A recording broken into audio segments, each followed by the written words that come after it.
I'm not gonna lie. There's few things on this earth that are as good as morphine. Wait, let's just. Drugs are awesome. They're awesome. They're so good. Who's kidding who? They ruin people's lives for a reason. For a reason. There are certain drugs like heroin, like meth, I didn't attempt to try out of respect. Yeah. Out of respect. You're saluting it. And you're I'm like, hey, yo. I'm not trying you, sir.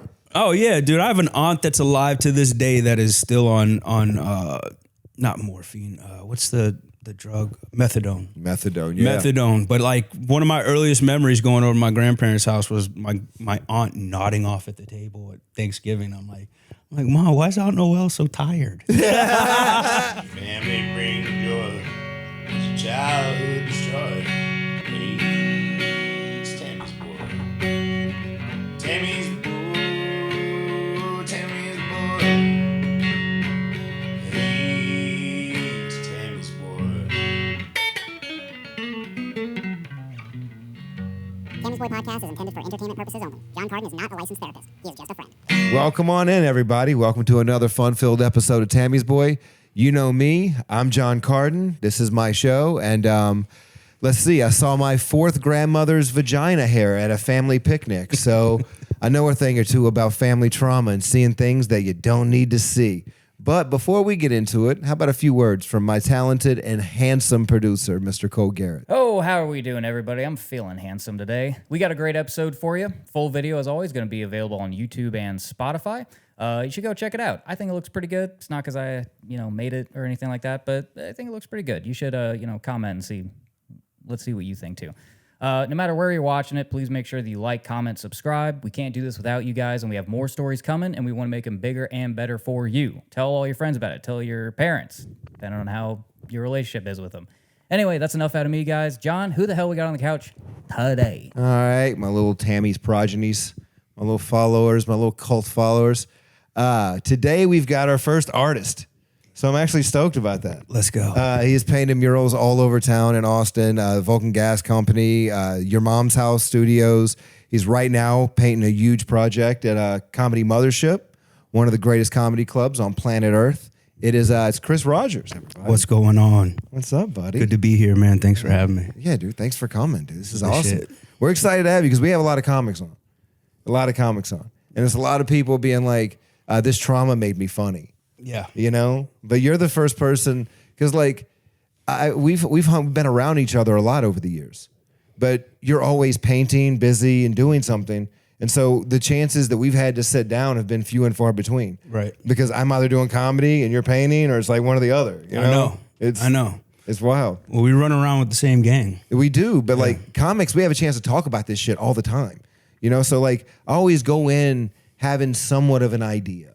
You know what I mean? Mm-hmm. But with you, it's like truly like a blank canvas. Okay. I know a little bit, but I'm excited, man. So we always start this off real simply, and it's just one question. It's who raised you?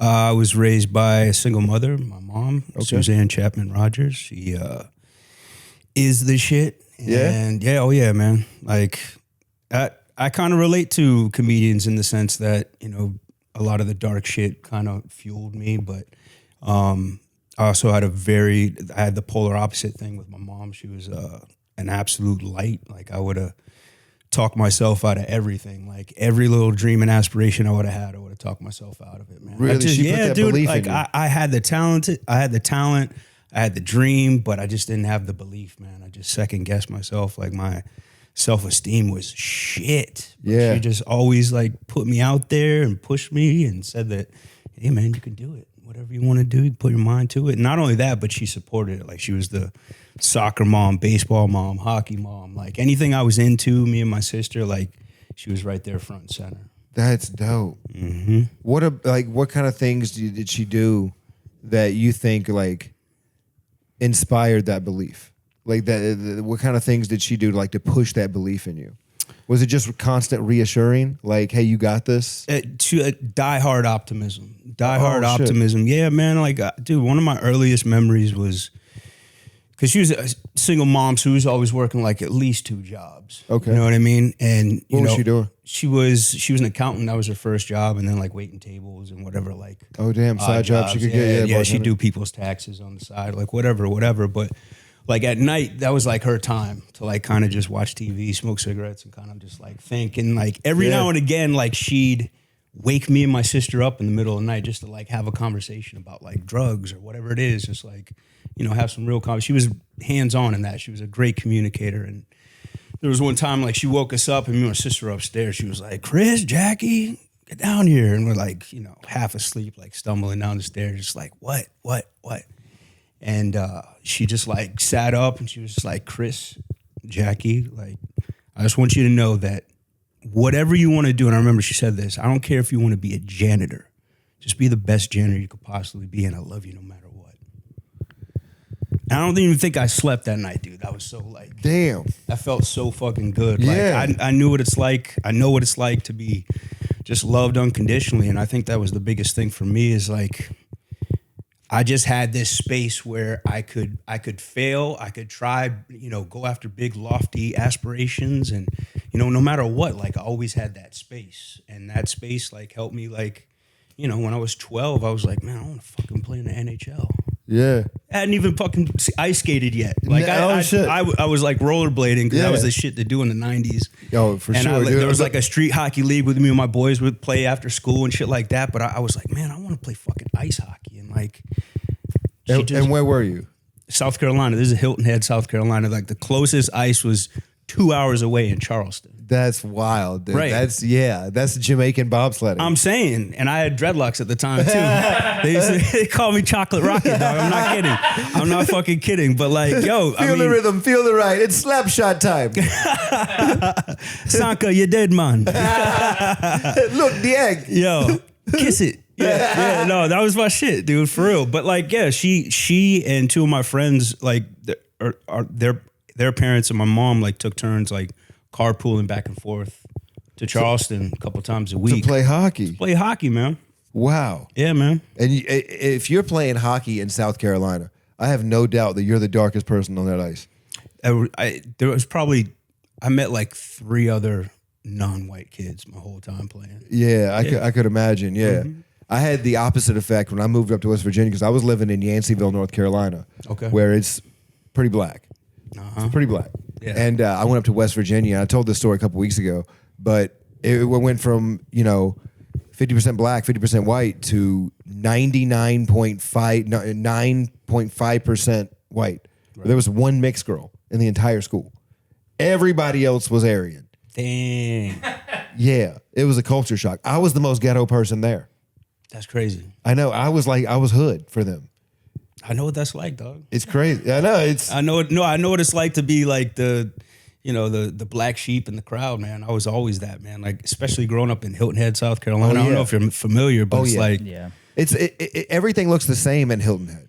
Yeah. Yeah. All the architecture, everything's kind of the same. There's not much individuality. Nah, there's no color. There's no neon. There's no nothing. I mean, it's a little more diverse now, but like, it's still like predominantly white. Yeah. Well-to-do, but like, there are some broke people in Hilton Head. Trust me. Yeah, yeah. But yeah, it was interesting, like being biracial, growing up in Hilton Head, like being around money and not having it, and then getting the opportunities to go to like prep school in Connecticut and the colleges I went to in upstate New York and Maine were predominantly white. Like, did you get to the prep school from hockey? Yeah, that was it. I'm telling you, man. I'm telling you. Yeah. Damn, you was nice. I was passionate about it. I was really good, man. I was very good, but I was a workhorse, man. Like, what really switched is when we moved to Atlanta, Georgia. After my sophomore year of high school, like we moved to Atlanta. Was the ice much more accessible there? Hell yeah. Hell yeah. My mom would drop me off in the morning on her way to work and pick me up at night, dude. And I did that all day, every day. I was playing roller hockey, this, that, and the other. Like, I'm telling you, like why I am where I am right now because my art was everything I experienced in playing soccer and hockey. Wow. Like the work ethic and just fucking, pouring yourself into it. And dude, you saw the Mighty Ducks and felt a calling. Dog, I used to sneak into that bitch. Watch Mighty Ducks. Are you kidding me? Yeah. The knuckle puck, bro, that was my shit. Goldberg, the goalie, went through like a horrible time. He does stand-up comedy now. Yeah. Yeah, it's crazy. Yeah, he fucking went to the dark side, man. He went to the dark side. So he went did through I, some man. addiction. Yeah. So did I, man. Oh, That's I've been through it too. Yeah. coming up on 12 years right now. For real? January would be 12 years. So Damn, dude. And that's no booze, no nothing. Damn. Nothing. I've been almost 2 years off booze, Yeah. but I'll still smoke weed. Hey, man. I know. Everybody, look, it looks different for everybody, man, but if somebody's able to, like, press pause, pump the brakes, and, like, make some positive changes, like, I'm all for it, man, because I know what it's like Absolutely, to be stuck and not be able to get out of that rut no matter what. So I imagine playing hockey and going through that, you probably went through some injuries. Oh, yeah. Yeah. I got fucked up playing soccer way more than I did hockey. Really? Yeah. Yeah, because Way more injuries. Dude, anybody who says soccer's a bitch sport, like, let's play one fucking, not even a full game. Let's play 15 minutes, man. Full field, like, Oh, yeah. full on sprint. Like, have you ever gotten fucking kicked in the ankle running full clip? Oh, I don't want to Someone hurt. steps on your shit with cleats. Yeah. Yeah, man, it's rugged, man. Especially like once you get to upper levels, like it's physical as shit. Oh, for sure. Yeah, soccer's crazy, man. I mean, there's a reason that, in Brazil, they'll cut a referee's head I'm off. saying, man. If you know what I mean? Like, that shit gets real. Soccer's one of those They don't sports. play. Nah, they don't play at all, dude. So I imagine you went through a lot of injuries and stuff. Is that what started the addiction? No. I just, once I got to college, I mean, if I'm honest with myself, I was a dual sport athlete and I started to feel myself a little too much. Okay, yeah. I didn't really start drinking until I got to college, and when I should have been, tightening up and making things a little more strict and dialed in. Like I was letting off the gas, and Yeah, partying. ended up getting cut from the hockey team, my sophomore year, and I quit after that. Wow, is that Yeah. you quit college? No, I quit hockey. I mean, Quit I kept hockey? playing soccer all the way through, but like hockey, I quit, and that fucked me up big time, man. Yeah, did you have a lot of regrets there? I did. Like, I've made my peace with it now. I mean, the silver lining now, and honestly, what motivated me to start pursuing my art full time was just knowing what it feels like to give up on a dream. Like that shoulda, woulda, coulda world. Like, bro, I've lived especially there, with yeah. sports, like there's a shelf life for that shit. There's a window, and if you miss that shit, like. Yeah, it's gone. Yeah, man. Because I honestly, like, I'll take a fucking L all day if I know that I prepared for it. I've poured myself into it. Like, I left no stone unturned, and I showed up, I showed out, and I just didn't make it. Yeah. I'll take that. I love that. Yeah, I take love that. that. I've definitely had that mentality a couple times. Yeah. Yeah, I was in this youth camp for like I got locked up as a kid. It's like this Eckerd Youth Alternatives thing. Okay. And they had this thing called the Indian Test of Manhood.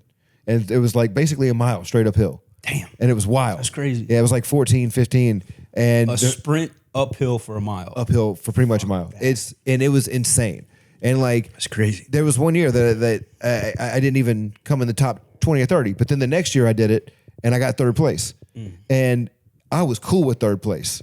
I was more than okay with it because I know I didn't have an ounce of anything else left to give. You drained the tank, man. Absolutely. You left it on the field, bro. Yeah, you can be happy with third place. That's what I'm saying. If you know that it's fucking, that you gave every single piece of what you had, yeah, losing ain't losing. No, not at all, man. So that was a big thing that motivated me to pursue my art full time, like knowing what it's like to give up like that. That's what was in my heart. Like I didn't have any prospects. I was fucking couch surfing. Yeah. Like, And what was that relationship with your mom like when you were going through that your sophomore year, when you were getting cut from the team and, you were partying a lot? What kind of things were your mom saying? I mean, she wasn't. I mean, I was still playing. Like when I say I quit, like I quit hockey, but I was still making good grades. Yeah. I was still playing soccer. Like I wasn't fucking up. Like, Yeah. And she knew that me quitting hockey was a big deal, and so she Yeah. would like nudge me every now, like, why don't you get back out there? And I was just like, nah. Yeah, we're done. For whatever reason, man. Like I fucking hung up the fucking skates. Wow. Yeah. So that, I mean, she was always trying to support me, but she would never push me, man. That was another thing. She would never push me to do anything that I didn't want to do. Dude, that's awesome. You know what I mean? And what about your pops? You mind me asking? No, not at all, man. I mean, he wasn't in my life at all. Like the reason we moved to Hilton Head from North Carolina where I was born was because he was, he was angry, fucking drunk. You know what I mean, they met in high school. They were fucking, met at an ice cream shop, actually, working at an ice cream shop in D.C. And I mean, a biracial couple in the early 70s, like that's love, bro. Yeah, that's love. Like she was getting it they were getting it from all angles, and like, they would have still been together had he not gotten, caught up with alcohol and started to get violent and shit like that. So that's why he wasn't in my life. But I mean, he was an untrained artist. Like he used to draw all the time, and he was a boxer and a wrestler. Okay. In the Army. So I mean, I just naturally had an inclination for physical sports. Yeah. Naturally had an inclination for, visual arts and drinking. And honestly, dude, I was scared to start drinking. Like I when I was like 14, high school and shit like that, and people were starting to party, like I was nervous because I knew some like PG reasons why my father wasn't in the picture.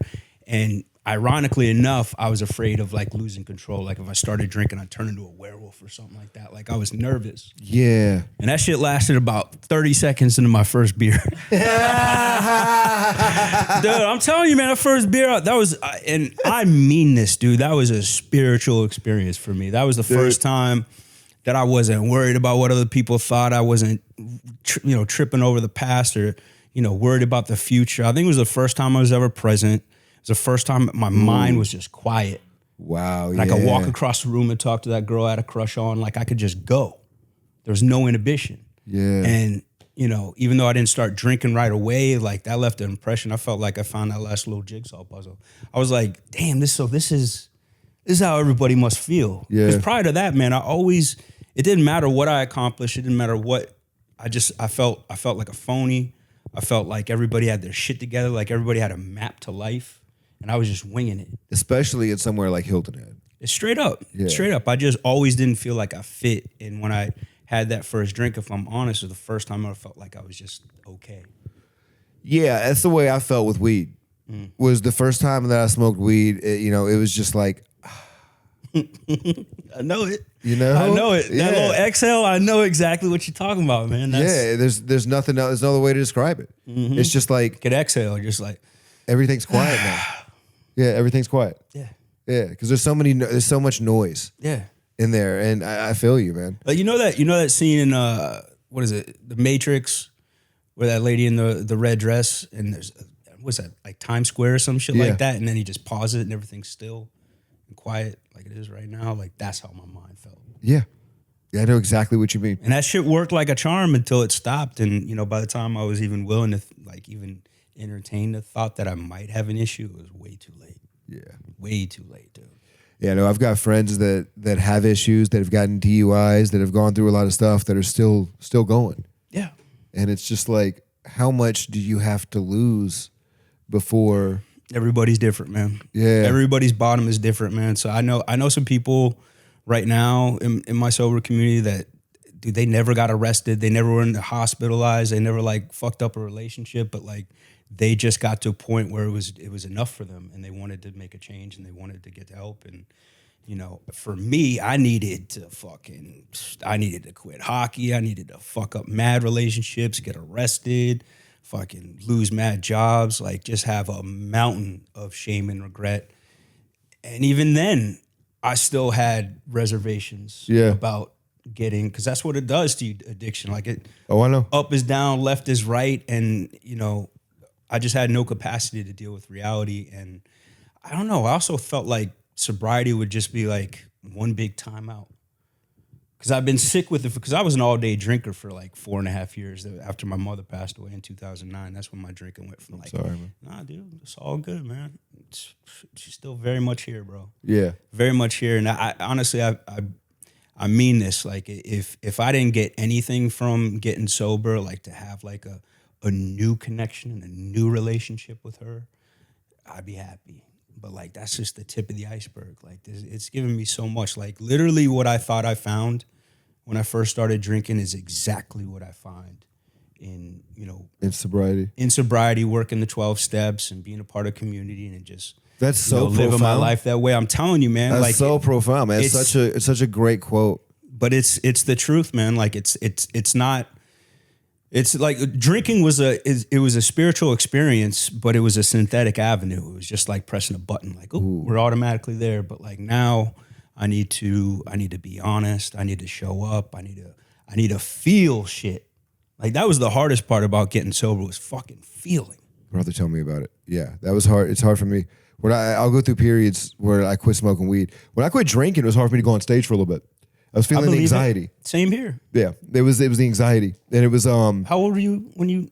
It was 2 years ago. 2 years ago. I took my daughter. Mine was weird because I've always kind of flirted on and off with alcohol. I don't really love drinking, but I do find it useful at times. For sure. And so I took my daughter to a show, and it was out in Lakeway, and I was immediately going to get a shot and a beer. It was like, as you do. Yep. As soon as I got there, I'm headlining, right? So like I'm doing 45 minutes. Duh. And my first time my daughter seen me, I'm nervous for that. I know I've got to work clean. And then my daughter looks at me and she's like, you drink? I'd never drank in front of my kid. 13 years old. I'd never drank in front of her. Maybe wine at a dinner or something, but never like, drinking. Was that like a sobering moment? Absolutely. Because then she looked at me next and she goes, are you driving me home? And I was like, oof. Yeah. Yeah, you little buzzkill. Yeah. Make that a non-alcoholic responsibilities. Heineken Something that's going to get in between me and my little friend. Yeah. And me and my little buddy. On the way home, I just made the decision where it's like, if I can't drink in front of her, I don't need to drink behind her back. Dude, good for you, man. Good for you, dog. And so, yeah, that was my rock bottom was very shallow. It was just more of like this pinnacle moment where it's like, I'm just going to be my mother. I'm just going to be my father. I'm going to be around them and be addicted to something, and that's going to take precedence over my love for them. And I'm going to care more about fulfilling that and, maintaining that addiction or whatever it may be than I'm ever going to care about fostering my love for my child. And it's just the truth. I'm an addict. It's just the truth. And do I want that to be the truth? No. And I work against that. I work against that narrative, right? I work for the fact that I'm not going to let anything control me away from the love of my children. That's powerful, man. I'm telling you, that's you're an exceptional person, man. Because I know a lot of people that they have kids, they have all this stuff, and they still, they just can't. They just can't. And I get it. I mean, it's good. It was good for me to understand that addiction it's not a moral issue. It's not a discipline issue. Like I'm not a fuck up. Like I'm when I put certain substances in my body, namely alcohol, like my mind shifts. And there's just an insatiable desire to have another one. And it goes against all logic. It goes against everything, man. But like that I had to get to that point where it's like, yo, that's me. Yeah. I have that. And that's where the first step is, where it's just like, yo, I'm not running anymore. I'm not fighting anymore. I got that. I am that. And it's all good. I think the second it stops becoming a want and it starts becoming a need, I think that's the moment that I realized that I'm addicted. Where it's like, I don't just want this. Like Oxycontin was the thing. When I was in the military, I ended up getting hurt and I got a spinal cord injury. And they had me on a Michael Jackson level of painkillers. I was on Oxycontin 40 milligrams 3 times a day. Whoa. 10 milligram Loratab up to 3 times a day for breakthrough. 15 milligram morphine, blue pills. I like the way you looked at me when you said blue pills. You're like, blue pills? But listen, man, I'm not going to lie. There's few things on this earth that are as good as morphine. Drugs are awesome. They're awesome. They're so good. Who's kidding who? They ruin people's lives for a reason. For a reason. There are certain drugs like heroin, like meth, I didn't attempt to try out of respect. Yeah. Out of respect. You're saluting it. I'm You're like, hey, yo. I'm not trying you, sir. Oh, yeah, dude. I have an aunt that's alive to this day that is still on not morphine. What's the drug? Methadone. Methadone, yeah. Methadone. But like one of my earliest memories going over to my grandparents' house was my aunt nodding off at the table at Thanksgiving. I'm like, Mom, why is Aunt Noelle so tired? but I watched that my whole life. Like she'll just fucking get stuck against the wall like, yeah, man, me too. And I'm like, yo, I want nothing to do with that, man. Yeah, like if alcohol is fucking me up this much, I know. Like I was lucky. I was so lucky to get sober, man. Like last month, I buried one of my best friends. Best friends, dude, had liver failure, fucking was trying to make a change. Like literally 3.5 months ago, we were talking about going to meetings and like, you know what I'm saying? He had a beautiful family, like everything. One of the funniest dudes I know. Damn. But that's what it does, man. That's what it does. Like that's the promises for addicts in active use is like hospitals, institutions, and death. Like there's no journeyman. Nobody gets better. Never. Yeah. And so to be able to get off that fucking elevator, like I salute you, man. Yeah, it's you too. I mean, you know, what do you think? Like, was there a moment where the crossover? Because were you doing art when you were drinking heavy? I was I was back in South Carolina. I was still drinking, but I you know, that was around the time I had a really good friend. I still have a really good friend, a couple friends that helped me out. One in particular, Johnny Gonzalez, who, I mean, I was dating a stripper, and that was like a crazy toxic relationship on both of our parts. And As it is. you know, that ground me to a pulp. And when I didn't have a place to stay, like he let me move in with him in his trailer out in the country, and he gave me a room to sleep in and a room to set up as a studio, and he let me pay him in paintings for 6 months. That's what got my whole shit started. So yeah, I was drinking vodka like a fucking fish, but I was doing it. You were in a contained environment. I was in a contained environment, but I had some positivity still in my life. Like my art was the one last little fucking flickering candle that was in my life. And, you know, at first I could drink and, you know, alcohol would give me like this window of creativity where I'd be okay for like half the day. Then it was like a few hours. Then it was every other day. Then it was like a couple times a week, a couple times a month. And when I moved out here, I was still drinking in 2012. And man, I remember the last year or so, like it was just radio silence, man. I had nothing, and it was really fucking scary at that point too. Damn. Like, that was it, man. But And what was life like at that time? I mean, it was. Look, I mean, I had a beautiful girlfriend that I was living with. I was working in a restaurant. Like that was the thing is like it was fucking hellified every single day, but I could still fool a lot of people. Like I was okay. Still functional. Quasi. Yeah. It was getting worse by the day. But, you know, I could still fool people, man. But, like, it just, I had the window of opportunity because I had this one friend from college, Taylor Bros, who when we graduated college, like, he got sober. And he was the only person that would fucking pick up the phone when I was going through my bullshit. Like, every time I got arrested and I was fucking wanting to feel sorry for like, he never screened my calls, never fucking judged me, nothing. He was the person I called my last day drinking. Yep. Damn. Mm-hmm. Do you ever think that one of the reasons that you quit drinking was because of who your dad was and because maybe you didn't want to be that? I didn't want to be him my entire life. Yeah. It was my entire life, dude. It was crazy because like I had a really sober moment when I was dating a stripper and we ended up getting to a fucking argument and it was my apartment and like all my shit and we got in an argument. I fucking trashed everything. And I'm like screaming and yelling and the cops got called. And they're like coming upstairs and like asking if she's okay. And it was like this sobering moment. Like I was this close to being my dad. Yeah. Like the one person I didn't want to be anything like I was on my way. And that was years before I got sober, dude. I've caught myself there too. Mm-hmm. Yeah. And that was years before. Yeah. Wow. That was a good 3.5, 4 years before I got sober. Wow. So yeah, dude, the bottom is where you stop digging, and I wouldn't have. I mean, why I say I commend you is because I needed help, dude.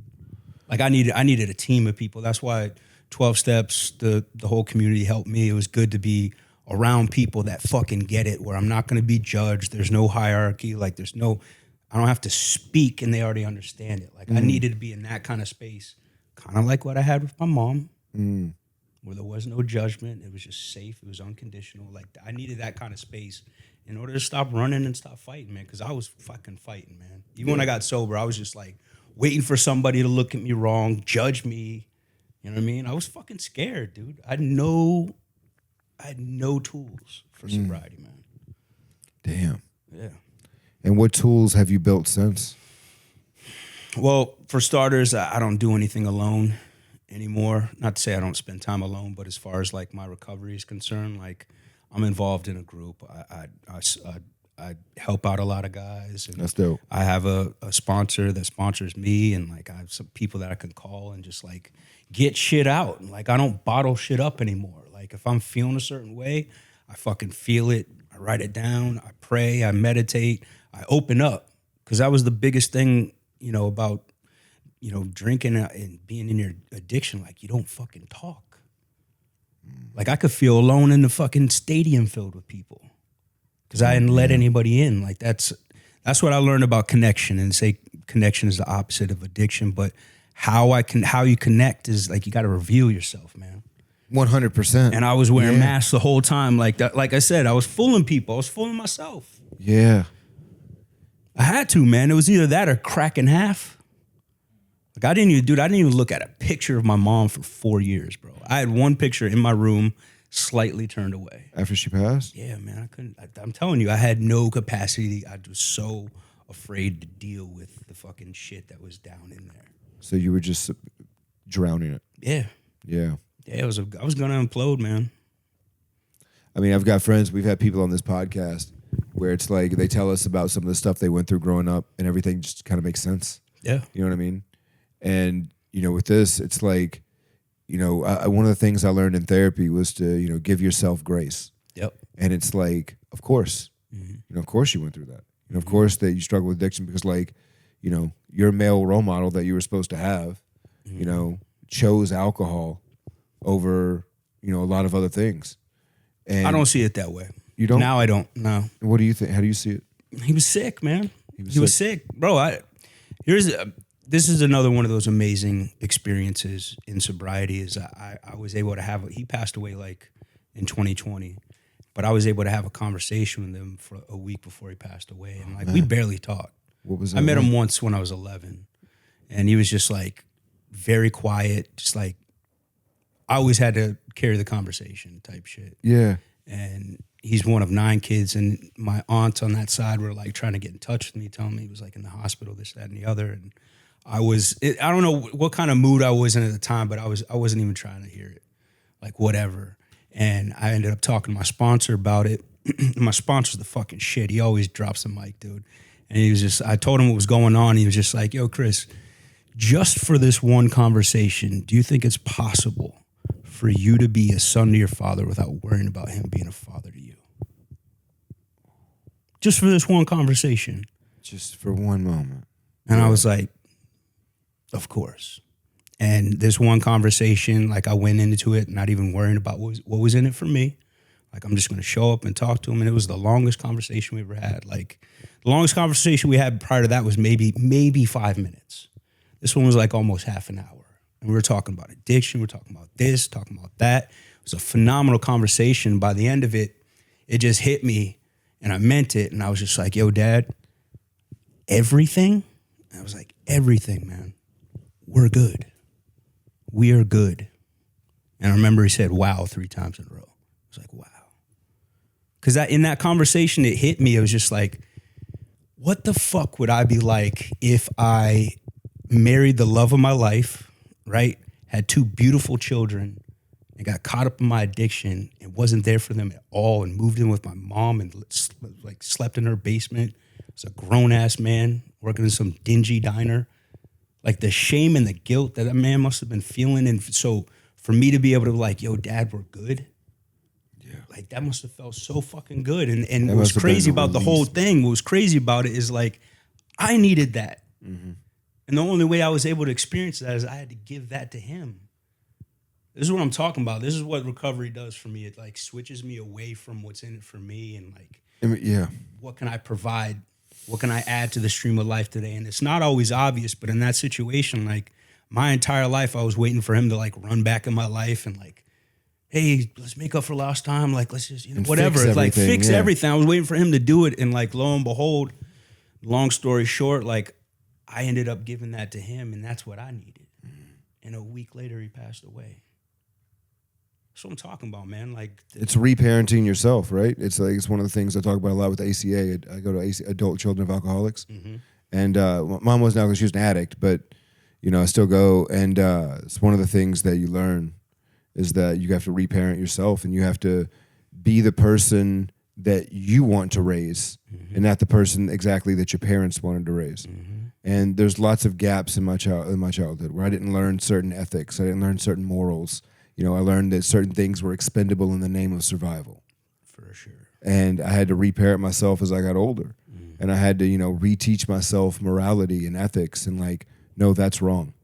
No, it doesn't matter how this makes me feel. Like lying about that's wrong.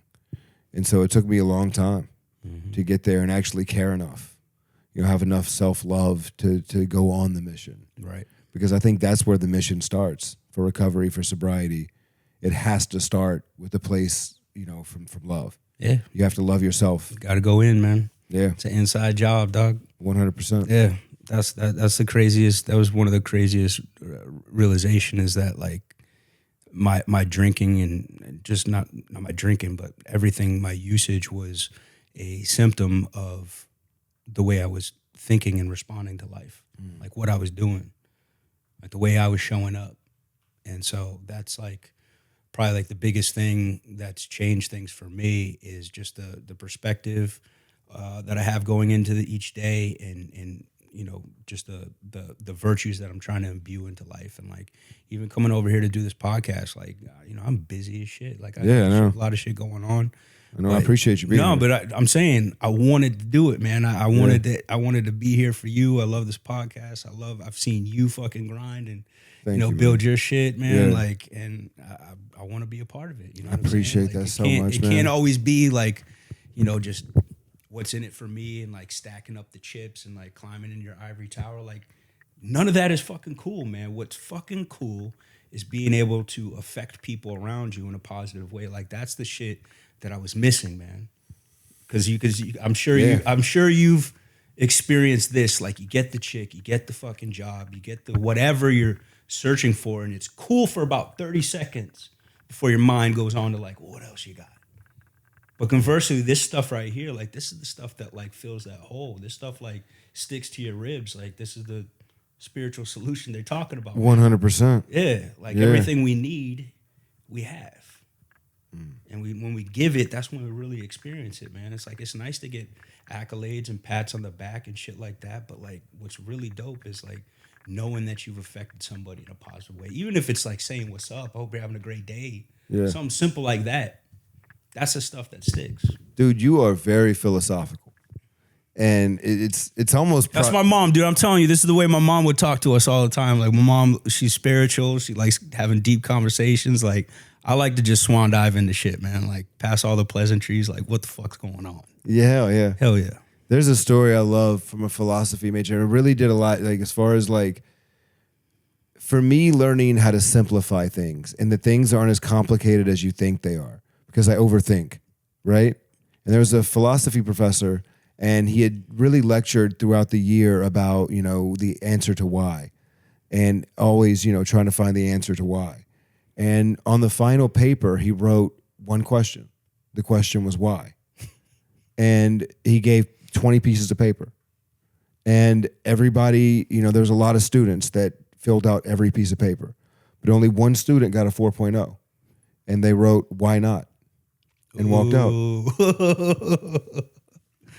And that's the answer to why. It's why not? Why not? And the answer to why not is why. And it's this loop back and forth over and over again. And it's like learning that in philosophy, like getting that, it was profound to me. You know what I I would mean? be so pissed if I was one of those other students. I Like, know, wrote me too. fucking pages. To get a 2.1, This to get motherfucker. to get a 2.1 when somebody wrote 2 words, you got a 4.0. But the point is they got the message, They got the message, man. and you can relay that message in 2 words. College scam. Yeah. Pretty much, yeah. Debt. Did you finish college? I did. Okay. And I still owe a lot of money. Yeah. Don't we all? Yeah. Thanks, Papa Joe. Yeah, right. Where'd you go to Appreciate all school? that forgiveness. I started out at Colby College in Waterville, Maine. and I transferred to Hobart and William Smith colleges in upstate New York, all the way up there. Like it's like, you know where the Finger Lakes are up in? Yeah. It's cold as fuck. Yeah, where the ice is. Man, that was an adjustment for me, man. Like going up north and going to school. Like I remember like just switching on the weather and seeing the update or whatever it's going to be for the day. I remember the chick on the weather channel was just like, we're going to have a high of 1 today. I was like, a high of 1? What the fuck? But you get used to it, especially in Maine, That's dude. wild, It gets down to like -50, bro. In January, That's -50. That's cold. Yeah. That's freezing. In like April when there's still snow on the ground, like it's maybe like 40 degrees out and people are like in their bathing suits and it's like fucking spring break. And bro, It's people will crazy. be at Barton Springs tomorrow. Sure. Here, it's 70. It'll be like 72. I'm tomorrow. saying it's a different experience. It's pretty much the polar opposite Yeah, up there. yeah. I lived up in the Pacific Northwest for right at 3 or 4 years. That's where I started comedy. It's beautiful up there, man. It's, I mean, one of the most beautiful places Crazy. I've ever lived, man. It's gorgeous, dude. Trees are so tall Mm-hmm. and there's so much beautiful wildlife that I've never seen before. Like I'd never seen an orca, you know, like come into the channel. I'd never seen a harbor seal or an eagle. And there's, Ocean's crazy, dude. dude, it's, I know. I love the ocean, man. Me too, I love man. it, but I fucking scares the fucking Me shit out of too. me, Hell dude. yeah, dude. Why are we always finding new Because fish? it's fucking outer space and everything in there. I think Bill Burr said it's like you're in slow motion, everything is in fast forward. Like you Yeah. are fucked. You got to bring your oxygen to Yeah. go into that world. Like Yeah. fuck that. Yeah, I agree. But it's awesome and it's beautiful. But I don't know. I think I will go scuba diving at some point. But dude, I get so fucking anxious, especially in like deep open water. yeah. Me I don't too. know what's worse, not being able to see or see. Like clear water or just pitch black. Not being able to see. Yeah, I think gotta not be. being able to see would have to be worse. Yeah. Because then you're in your head like constantly. Constantly. You're constantly like, what is that? At Well, least, on the like, East Coast, we have bull sharks. And bull sharks I know it. are some little motherfuckers, okay? These They're are the Swiss aggressive. Army knives They're aggressive, bro. of sharks. You know they can excrete their salt gland Yeah, they and can. go into fresh water. Oh, yeah. That's insane. Yeah, they got bull sharks in like the Great Lakes, like all the way up there, bro. They fucking swim all the way the fuck They up pulled there. them out of the Mississippi River. That's what I'm saying. It's, Bull sharks. I know, man. Sharks are, yeah. I don't fuck with them. Even though I'm dressed like I'm a deep sea tuna fisherman do right look now. I know. I look like I just got fired from Deadliest Catch. they brought to you by. Yeah. Yeah, brought to you by Alaskan King Crab Legs. Yeah. Forrest Gump. Yeah. Nah, the ocean is awesome. Did you have any memories of your parents together as a kid, or were they already split up? By the Nah, I was a baby when my mother left. I was a baby, but yeah, like I said, I met my dad once when we were 11. That was cool. Did your mom remarry? No, Never remarried. no. I mean, I'm sure she dated, but she never brought any other guys around. And she also never spoke ill of my dad. That was another thing I respect my mom for. Like, trust me, she had every fucking reason to talk shit about my dad, but she knew it would fuck me and my sister up. Like, you're talking shit about half of who I am. And kids just naturally love their parents. It just fucks them Oh, up. I know. Yeah, And so I'm glad my mom yeah. did that. My ex would do that, and I've even found myself guilty of that at times. Sure. Where it's like, it's more of questioning logic and decision making than it is belittling the character. You know, I make sure there's a difference. Right. Where it's like, okay, why are we making this decision? Rather than you're an idiot. Right. You know, I make sure I question the choice. But yeah, I mean, it's difficult sometimes because the emotions get involved. And the fact that she had that much fucking control. Yeah. Like your mom sounds like monkish She almost. was awesome, man. She was very awesome, man. Like, I'm telling you, like I met people that met her once that didn't know me, and they were like, "Oh, you're Susie's son?" Yeah, dude. Like, I'm telling you, she just had a way to connect. She was like the most open person. Like, she just made you feel good about being exactly who you are. Pure Did love. you always feel like everything was kind of going to be okay when she was around? Always, Yeah. always. Even when I was away at school, like I was only able to come back for like summer because we couldn't afford like travel. So, but like, yeah, just knowing she was out there in the world, like I knew everything was going to be all right, man. That's why it fucked me up to the extent that it did when she passed away. But like, yeah, man. I mean, dude, she's omnipresent now. She's everywhere, bro. Like there is no end to this thing. It's just a different relationship, man. And that's why I love talking about her so much, man. It's just breathing life into her. I just know for a fact that if you know me, you know her. And that's another reason why I love to do the art that I do. And I love to pour myself into it. And a lot of the mural work that I do, I like to tell stories aesthetically. I like to leave a piece of myself there because I realize, like, I mean, we're all going to die. There's no doubt about it. But, like, what lives on is the way you affected people. And sure, my name might not be attached to it, but that spirit, that energy, like, I believe we're all way more connected than we know. Like, why does it feel so good to help somebody? Why does it feel so good to affect people in a positive way? And conversely, like, when you're just looking out for yourself and, like, you could have everything. I'm sure you've met them. Yeah. People that have everything. I definitely met them growing up. Like, some of the most fucked up people I knew had a golden parachute. Like, everything was at their disposal. So what is the fucking answer here, man? The answer is we got everything that we need, man. Like, trust me, I want to make as much money as I possibly can, doing what I love, but not at any cost, man. Not at any cost, man. No cost to your soul or spirit. Fuck no, dude. I mean it, dude. Give me 10 figures a year to do something I could give a fuck about, that I'm not going to be utilizing my creativity, and that I'm not going to have the autonomy that I have with my art now. Like, put a bullet in my head, dude. Yeah. Nah, man. I love what I do, and I love the people that I'm able to meet, like yourself. Yeah, I Like, appreciate that. the relationships we have here. Like, that's the real currency. Bro, here's the thing. I'm gonna be real. I don't know what expectations I had for this, but whatever it was, it has greatly exceeded it. I mean, brother, I'm feeling better. You know what I mean? Like, that's not usually the case on this pod. You know what I mean? Usually the case is like, you know, everybody leaves kind of feeling a little bit heavy, but like, I'm feeling hopeful right now. Me too. And man. I hope anybody that watches this Let's go. gets that. You know what I mean? Because it's the brightest lights come from the darkest fucking places. I'm saying. And if you haven't been somewhere dark, you can never understand the true warmth of the sun. Mm-hmm. And I believe that. And I don't necessarily believe that everybody has to go somewhere dark. No. I believe you can spectate. Yeah. And get the same perspective. It's different for everybody, man. It's different for everybody. Different for everybody. But for some people, the people that experience it are the people that tend to find the most joy in the preservation of humanity and happiness. And yeah, man, it's like, dude, you are such a fucking joy to have on. Thanks, man.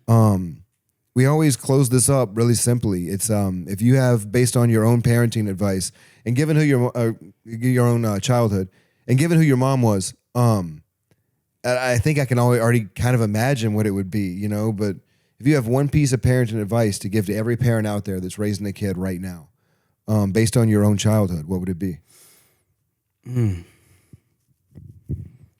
To just support, to be optimistic, but to also, you know, be that guiding hand. Mm-hmm. Like, trust me, dude, my mom would be the first person to let me know when I'm out of line. The first person. Yeah. You know what I'm saying? But like, yeah, Check it with love. Dude, there's no end to what kids are capable of if you tell them that they can. Like, that's all I needed. I just needed permission for someone to say, like, yo, you can do that. Yeah. Anything. Like, kids are they're capable of anything. As parents, you hold the key to the door of possibility. Yeah. You know what my mom would do, and I didn't realize at the time, but like, she would always, like, when she was around other people and I was like kind of off to the side, like, so I could still hear her, she'd always like brag about me. How and good. I used to fucking hate it. I'd be like, Really? Mom, come on, like, God, what are you doing? But inside, I loved it. Yeah. She's like, oh man, you see him out on the soccer field today? He's like, he's so fast. And I'd be like, I'm fucking fast. You know what I'm saying? Yeah. You know what I'm saying? But like, you literally breathe life or death into your kids, man. Like, they're just an open channel, unconditional love. And I'm not jealous, but I'm so pumped for you that you got 3 kids, man. Like, I can't wait to be a dad. Like, I've been wanting to be a dad, like, before I even had my first girlfriend, man. Like, I really want to be able to experience what I didn't have. You know what I'm saying? love Be able that, to yeah. give that because I love know that, yeah. what I missed out on. Yeah, I mean, there is a big piece of me that does this podcast to be a better father. And Doing it.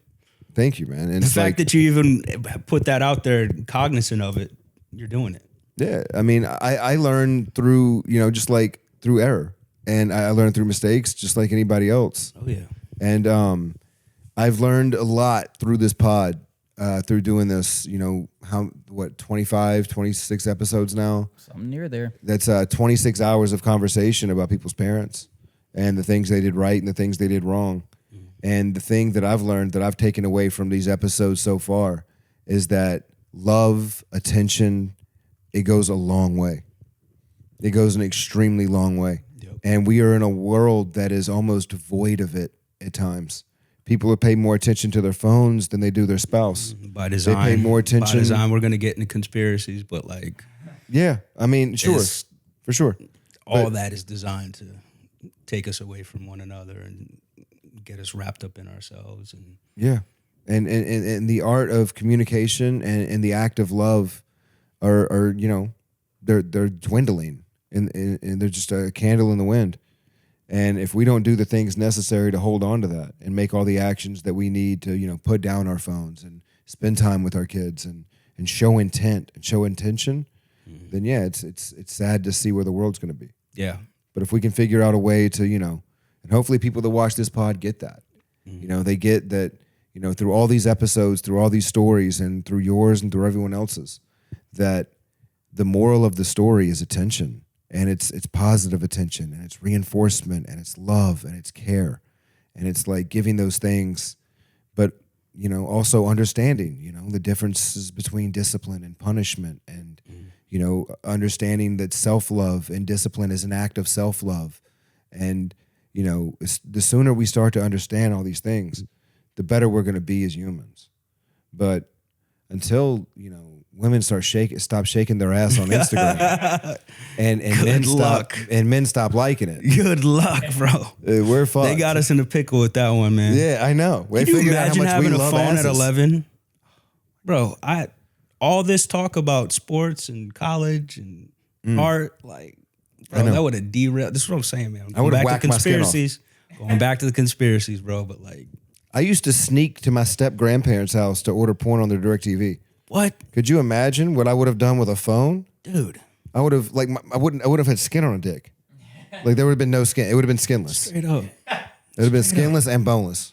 bro. MTV Grind. Oh, MTV Grind. What? Remember, Do you know about MTV Grind? do you remember bro? Spring Break? Of course, Dude, I looked forward to What? Spring Break. I lived vicariously through a bunch of Bro. fucking people that have severe alcoholism You right needed now. to be a fucking samurai with your masturbation to get that off back in the 90s. There was Absolutely, no dude. fucking pause. Nah, you There was remember? no replay. No. Nah. Do you remember You're like, when, oh, it's coming up, it's coming up. Wham. Yep. Do you remember Knock it out. Skinamax? When if you didn't have the channel, you could Yeah, still between turn the lines, to the channel. dude. You get like in you get between the like 3 lines. seconds of titty. You'd be like, yo. Oh, dude, it did you in too. Yeah. Yeah, man. Oh, trust me. I still think about some of those. It was those almost scrambled titties. almost more awesome.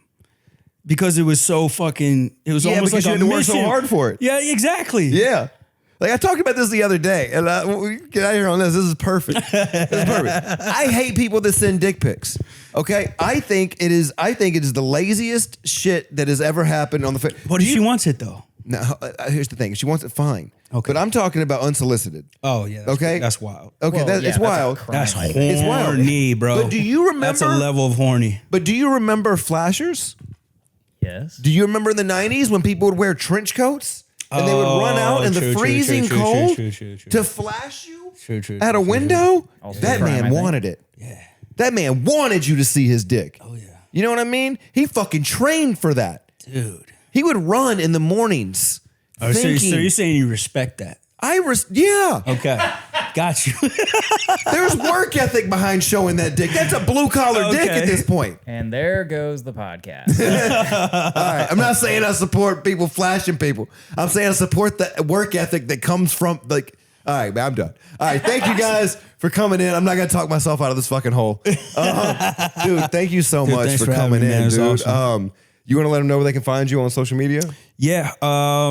Chris Rogers Art on Instagram. My website is chrisrogersartist.com.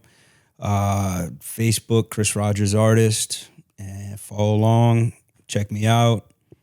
Love you guys. Yeah. Thank you Killing so it. much, man. Dude, this has been hands down one of my favorite fucking episodes so far. It's been great. I've enjoyed it, man. Likewise. Dude, thank you so much.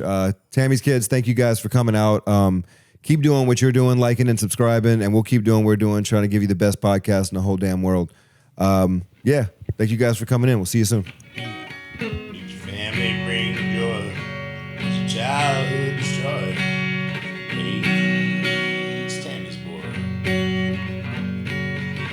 Is your mama alive? Did your daddy make you cry?